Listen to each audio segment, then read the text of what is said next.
Genshin has been out for a few years now, there's a ton of characters to choose from, and some are more popular than others. But in today's video, I want to talk about characters that are underrated, although in my opinion, still relevant and strong in 2023. So the first one I want to talk about is Noelle. She definitely has gotten the short end of the stick over the years, because just to start with, Geo doesn't have that many characters or team comps, no new Geo support units have been released during Sumeru's cycle, and what's even worse, when Itto showed up, she basically got overshadowed by him due to how similar both are. And if that's not enough, one of her biggest problems is that she doesn't generate energy from her skill. But it's 2023 right now, and we've honestly seen worse energy problems. The thing is, Noelle is like a puzzle you need to solve, but once it's done, you can sit there and admire the result. But in her case, you will need to use Favonia's weapons on at least 2 teammates, if not all 3 of them. Goro is also amazing for her, not just because he boosts Geo damage, but also he can generate good amount of Geo and Favonia's particles for her, which you can catch by swapping to her. But the saving grace here is that her burst costs 60, which is not the worst thing in the world to have. And also, if you didn't know, by doing normal attacks, there's an increasing probability that will let that character generate 1 energy, and it just so happens Claymore and Catalyst users have the best probability chance. So as you can see here, doing some slashing with Noelle gets that energy restored.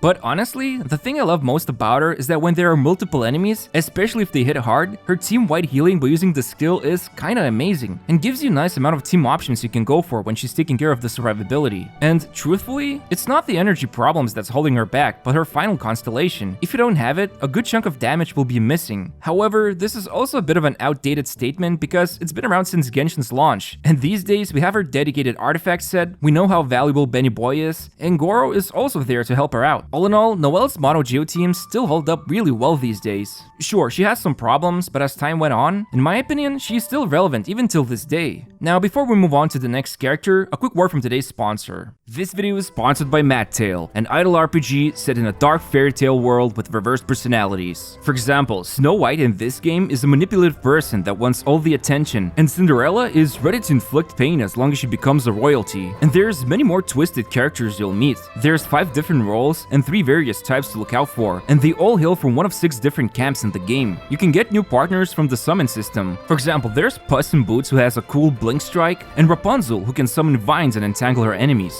Now there's a lot of strategic choices you can make. Each character can be equipped with 10 sets of different secrets, 30 sets of gears, and most importantly, characters can unlock paragenetic weapons which are exclusive to Mad Tale, like Cinderella's Lead to Glory. So build teams with all these strategies, play different game modes such as the roguelike Polluted Prison, or even participate in PvP battles. But don't forget to collect the generous idol awards you can get from the wagon, as they will accumulate when you're offline. And you can pre-register to Mad Tale right now by using my link in the description. There's a ton of rewards like diamonds, magic crystals, and summons you'll get by reaching the milestones. And more importantly, you can pre-summon on the official website 2 times per day for a chance to get an S+ rarity characters like Mirror Queen. I actually got Mirror Queen myself, and I'll be able to start the game strong. I love the fact her mirror on the wall doesn't care who's fairest of them all, and instead just wipes the enemies away. Pre-summon twice a day, Mirror Queen on my way. So make sure to use my link, pre-register to Mad Tale, and have a strong start when the game launches.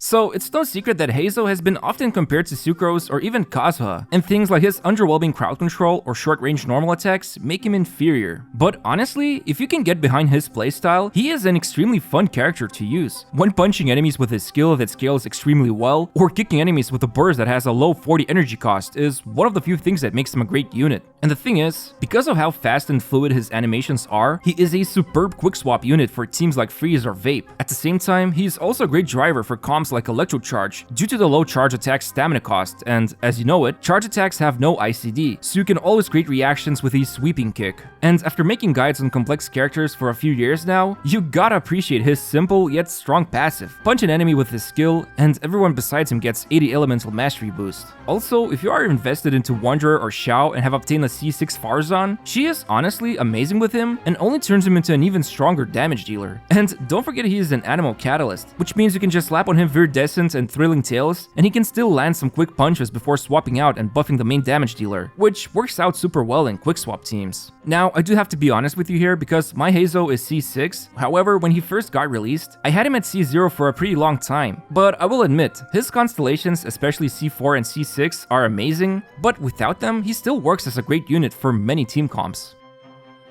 I think I talked about it in a few videos before that I don't really know how good Yaimiko is. That was me before Sumeru update, and now that we have Dendro reactions, yeah, she's actually really good. I think Hoyoverse should honestly stop with releasing characters whose potential is not yet unlocked. Because Yaimiko and Cookie Shinobu are the perfect examples here, not sure about Toma though. They probably didn't plan him to be a pretty good Burgeon enabler. Still, the reason why I mentioned this is that a lot of people think Yaimiko is not that great. She looks amazing, has some of the best voice lines, but when it came to her damage, it just didn't feel satisfying, especially when Hoyo went back and forth trying to quote-unquote fix her, and afterwards rolling back the changes. However, the change that she did need the most was the Dendro element. Funny fact, Aggravate and Spread reaction works better when characters can do many little hits which can cause reactions. And because of this, Yaimiko's totem damage has completely changed after putting her to Dendro teams. And what's also great is that her burst isn't that super mandatory. You could skip the burst in one of the rotations if she didn't have enough energy for it. What's most important here is to maintain the totems on the field at all times, so that they can relentlessly attack enemies. Overall, I think Yaimiko has been underrated for a while now, even after the Dendro element. And I gotta confess, I also didn't think much of it before I tried her out in Dendro teams. She's kinda like Keqing to me. Because of Dendro reactions, both of them are now my go-to characters I like to use everywhere. Going back to the classics again, I feel like Kaya doesn't get enough attention when it comes to the new Dendro team comps. I mean, first of all, he is a great option when you're playing a freeze team. I especially love the fact that even after the game's launch, his damage numbers are pretty respectable, especially when you build him with a Blizzard Strayer set and slap on him one of the premium 5-star swords. And of course, who could forget the reverse Mel teams that you can run with him? In fact, I talked about these teams before, so it's not like I forgot about him entirely. But what really set him apart after the Dendro changes were the Fridge team variations. The most prominent one being Hyper Fridge, and it's pretty simple. You build him as a damage dealer, you use either a Cookie or Raiden to trigger Hyper Blooms, and then someone like Alhaitham or Nahida can act as the driver so that there's enough Dendro application. And of course, you will then choose between several Hydro options, so that there's freeze reactions happening, because hitting enemies with Hyper Blooms while they're frozen is really one of a kind satisfaction you'll get. Honestly, I'm just happy to see Kaya doing so well after all this time. I know some content creators love to showcase him, and that makes me happy, but at the same time, I can see a lot of times people forget he exists, always focusing on the next shiny character, when in reality, you've got a cool starter character that you can build and use in many teams, including the new Fridge comp. I probably haven't seen this much injustice when it comes to a character getting overshadowed, and it was Dendro Traveler out of all people who did this to Arcali, who we must protect from the world's harm. No, but seriously, she obviously has some problems like her skill collision with enemies acting weird, or the fact that Hoyo decided to put a special limiter on her burst's ICD. But with these problems out of the way, I actually love using her in various Dendro teams, especially when she is equipped with the Sacrificial Bow. This allows her to do her skill twice, and if you have at least few of her constellations unlocked, there's some good synergy you'll get out of those. But even then, she is massively underrated when it comes to Nilo Bloom teams. I am honestly still trying to wrap my head around her playstyle in this team, but I am having a blast using her with Nilo, because after playing this game for so long, getting to experience a pretty unique playstyle is something else. I'll leave a link in the description for you to check out this content creator who explains how Kali works in Nilo Bloom teams, but long story short, she's one of the best choices to go for if you want to have a strong Nilo Bloom team. Otherwise, you can still use Kali in Quicken teams or even Burgeon. She's obviously going to require more focus than when you play DMC, who just drops his flower and switches out, but I think once we get more new characters, she will still remain relevant when building new teams.